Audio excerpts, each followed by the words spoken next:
What's the point?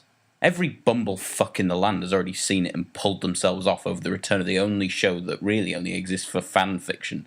Every scrotal twat has already thrown all their fluid over the screen, so what am I going to do? Recommend this? What's the point? Just to be clear, I love Sherlock. While this is certainly not the best episode, it was great. But everyone loves Sherlock, so because I'm so cool, let the pointless nitpicking commence. So the writers decided to set the next episode in Victorian times. What will they think of next? Presumably this is Moffat's attempt to merge Sherlock and Doctor Who. Sherlock Who, with a film-length story rather than the Doctor Who thing of rushing to fill a short amount of time. So bread-addicting Bumblecatch and Tim from The Office romp back through London trying to solve an interesting and seemingly impossible mystery. This particularly unexpected journey involves a homicidal-suicidal bride going mental around Victorian London.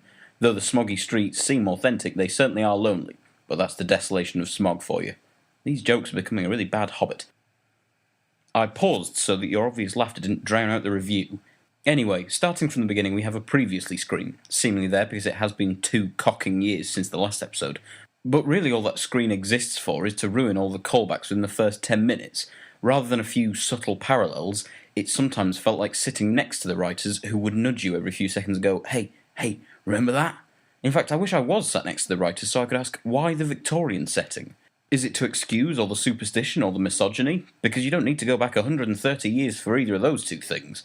The story is strung along like most episodes of Sherlock, except for a very abrupt turn that means we end up lodged right up the show's arse. I don't mean a little bit, I mean full on up the arse. Through all the intestines and stuff, out through the stomach, back out through the mouth, only to go immediately back into its arse in some kind of infinite loop of arse-based penetration. Christ, is it hot in here. When I pointed this out, someone mentioned that there are worse arses to be in, but that doesn't stop it smelling of poo. The Inception-like storytelling is a fine example of the depth of Sherlock's arse we've plunged through. I can now see why there's so much fan fiction, but without giving away, there's a specific moment. You know the one I'm talking about. That moment. I imagine this moment made a lot of people so excited they were forced to loosen their belts for fear of splitting their trousers, but my response was an audible sigh.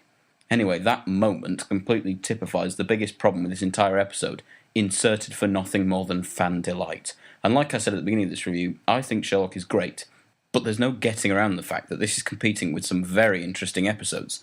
This one is not at all representative of the series as a whole. It was, in the grand scheme of things, rather pointless. Good fun, but pointless. I mean, come on. The whole story is basically Sherlock getting off the plane and into a car. As good as it wasn't worth a 2-year wait. Presumably we'll have to wait another 2 years for Sherlock to put on his seatbelt and maybe, if we're lucky, pick his nose.